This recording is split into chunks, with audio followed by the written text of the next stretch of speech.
সবাইকে আমার বেশিরভাগই আমার ছাত্রছাত্রী দেখতে পাচ্ছি এবং বড়দেরকে আমার সম্মান জানিয়ে এবং ছাত্রছাত্রীদেরকে আমার শুভেচ্ছা এবং ভালোবাসা জানিয়ে আমি সামান্য দু একটা কথাই বলতে চাই যে আমি যাদের আহ্বানে এসেছি মহানন্দী নাগরিক সমিতি মঞ্চ তো তাদের যে একটা শুভ কাজ সবসময় তারা সারা বছরই করে থাকেন এবং আজকে যে স্বাস্থ্য পরীক্ষা এবং রক্তদান শিবির তারা মানুষের সেবার জন্য এবং মানুষের ভালোর জন্যই করে এবং তারা সারা বছরই নানা জনকল্যাণমূলক কাজে নিজেদেরকে মানে ব্যস্ত রাখে। সেটার জন্য আমরা আমাদের স্কুলের তরফ থেকে এবং আমরা তাদেরকে ধন্যবাদ জানাচ্ছি এবং আমরা যতদূর পারবো তাদেরকে বাড়ি তাদের সাথে থাকার চেষ্টা করব এবং 1000 যে বৃক্ষরোপণ হচ্ছে আমরা জানি যে পৃথিবী এটা সবাই জানে যে কতটা ভয়ানক পৃথিবী দূষণ এটার সম্বন্ধে নতুন করে আমার বলার দরকার লাগে না। তাহলে সেই পৃথিবীকে সুন্দর করতে সবুজতর করতে যে 1000 বৃক্ষরোপণ সে যতটুকুই হোক সেই কাজটাই অনেক বড় হয়ে যাবে যদি আমরা সেই বৃক্ষটাকে শুধু রোপণ না সেটাকে বাঁচিয়ে রাখতে পারি তাহলে সেটাই আমাদের তরফ থেকে অনেকটাই বড় একটা প্রয়াস হবে এবং সেই প্রয়াসটাকে ব্যক্ত করার জন্য তাদের যে মানে তারা যে প্রচেষ্টাটা সেটা সফল হলেই অনেকটা ভালো হবে এবং আমি চাইবো যে তারা আরো সুন্দর সুন্দর কাজ করুক সমস্ত।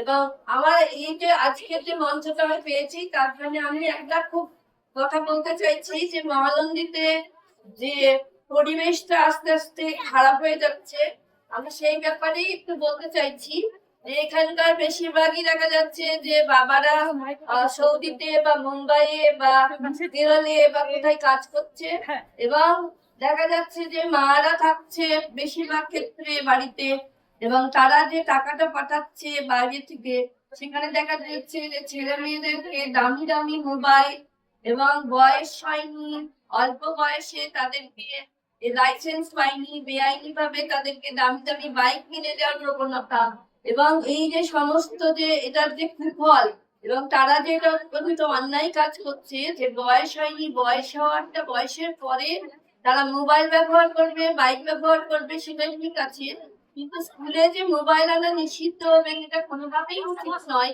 সেইটুকু বোঝার মতো তাদেরকে একটুখানি বুঝতে হবে যে স্কুলে মোবাইল আনা যায় না এবং কোনোভাবেই সেটা একটা অপরাধের পর্যায়ে পড়ে স্কুলে মোবাইল আনা এবং সেই মোবাইলটাকে তারা পরীক্ষাতে চুরি করার ক্ষেত্রে এটাও একটা অপরাধ প্রবণতা করে বিদ্যা অর্জন করলে কোনোদিন বিদ্যা অর্জন হয় না সেটাকে চৌর্যবৃত্তি বলে বা চুরি বলে।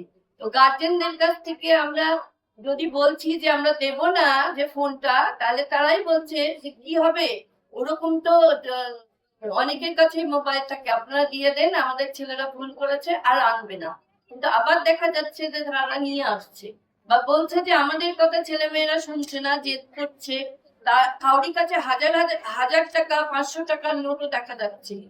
আপনারা যদি বাড়ি থেকে ছেলে মেয়েদেরকে একটুখানি শিক্ষা না দিয়ে তাদেরকে না দিয়ে পাঠান এবং তাদেরকে যে মোবাইল আনা থেকে না বিরত করতে পারেন যদি বাইক না কিনে দেন তাহলে আমার মনে হয় মহানন্দীর যে একটা খুব ভালো সংস্কৃতি আছে যেখানে একটা কালচার আছে বহুদিনের পুরনো সংস্কৃতি আছে একটা সমাজে মাথা উঁচু করে দাঁড়ানোর জন্য ছেলেদের যে শিরদাঁড়া লাগে ছেলে মেয়েদের এবং আরেকটা কথা সেটা শুনতে খারাপ লাগলেও লাগতে পারে আপনাদের যে চারিপাশে একটা ন্যারেটিভ বা একটা এমনি চলে যে মুসলিমরা হচ্ছে যে খুব স্বল্প শিক্ষিত এবং তারা হচ্ছে অশিক্ষিত এরকম গোটা ভারতবর্ষে একটা ন্যারেটিভ চলছে এবং আপনারা যদি আপনাদের প্রজন্মকে এরকম ভাবে আমরা নষ্ট হতে দিই তাহলে কিন্তু এই জিনিসটা আরো প্রচার পাবে তাহলে প্রত্যেকটা মানুষকে প্রত্যেকটা বাচ্চাকে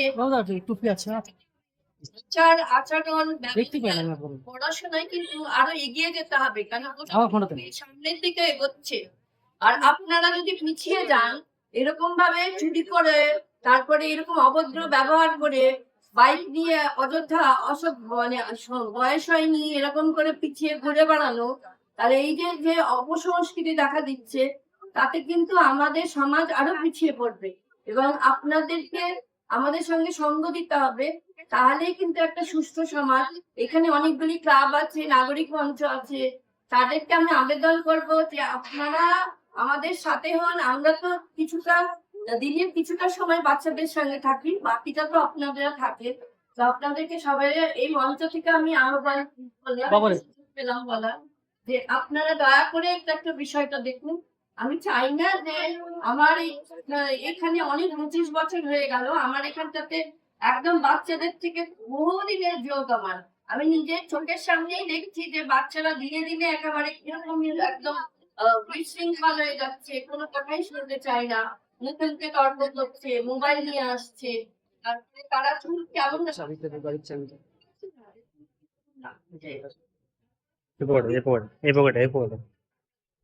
দেখতে পাচ্ছি। এই ইউনিফর্মটা পরে পাঠালে সেটু এবং আমি চাইবো যে আরো ভালো কাজ করুন, আরো ভালো করে তারা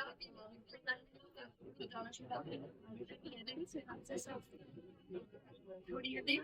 ধন্যবাদ সবাইকে।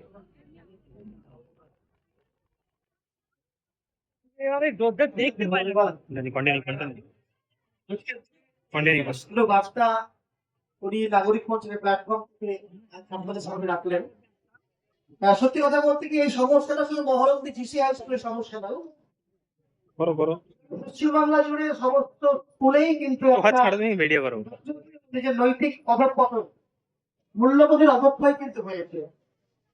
অর্থাৎ এই সমস্যাটা কিন্তু আমাদের বাংলা ভারতবর্ষের বিভিন্ন স্কুলেরই সমস্যা, এবং এই সমস্যার সমাধান কিন্তু করতে সর্বাপেক্ষা অগ্রণী ভূমিকা পালন করতে পারে অভিভাবকরা।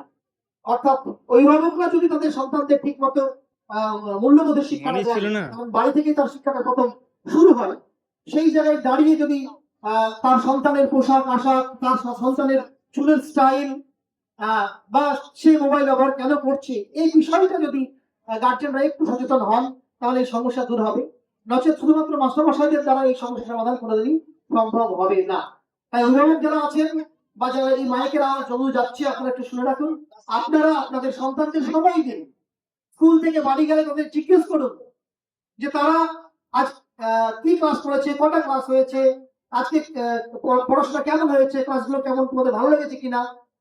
আপনারা মোবাইলের ব্যবহারটা একটু কমিয়ে ছাত্রছাত্রীদের সঙ্গে বা আপনাদের সন্তানদের সঙ্গে একটু সময় কাটান। আপনার ছেলে মেয়েটাই কিন্তু আপনার সম্পদ, অতএব তার সঙ্গে একটু সময় কাটাতে হবে। শুধু মোবাইলে ব্যস্ত থাকলে বা টিভি সিরিয়ালে ব্যস্ত থাকলে চলবে না। সন্তানের সঙ্গে বসুন, আলোচনা করুন এবং মূল্যবোধের শিক্ষা দিন। যে কথা বলছিলাম, মহলমদি নাগরিক মঞ্চ সম্পূর্ণ একটি অরাজনৈতিক এবং স্বেচ্ছাসেবী সংগঠন। তারা বিভিন্ন সামাজিক প্রকল্পে অংশগ্রহণ করে। বিশেষ করে তাদের যে কাজটি আমাকে সব থেকে ভালো লাগে, তাদের রক্তদান শিবির। আপনারা সকলেই জানেন যে রক্তদানের বিকল্প কিছু হয় না। এই নাগরিক মঞ্চের যারা সদস্য, তারা ম্যাক্সিমাম আমার ছাত্র, এবং তাদের এই উদ্যোগকে আমরা সাধুবাদ জানাই। সেই সঙ্গে নাগরিক মঞ্চের আরো একটি উদ্যোগ যেটা খুব ফ্রুটফুল, যেটা হচ্ছে বৃক্ষরোপণ কর্মসূচি বা বৃক্ষদান কর্মসূচি। যে কনসেপ্টটা নাগরিক মঞ্চ পেয়েছিল তাদের অন্যতম কর্ণধার মোহাম্মদ কামাল উদ্দিনের কাছ থেকে, যদিও কামাল উদ্দিন আর আমাদের মধ্যে নেই। তো সেই কামাল উদ্দিনের অধরা স্বপ্ন আমরা নাগরিক মঞ্চকে বলবো বাস্তবায়িত করার লক্ষ্যে এগিয়ে যাবে। আমরা এবার সরাসরি চলে যাব বৃক্ষদান কর্মসূচিতে। রক্তদান শিবির শুরু হবে, রক্তের টিম চলে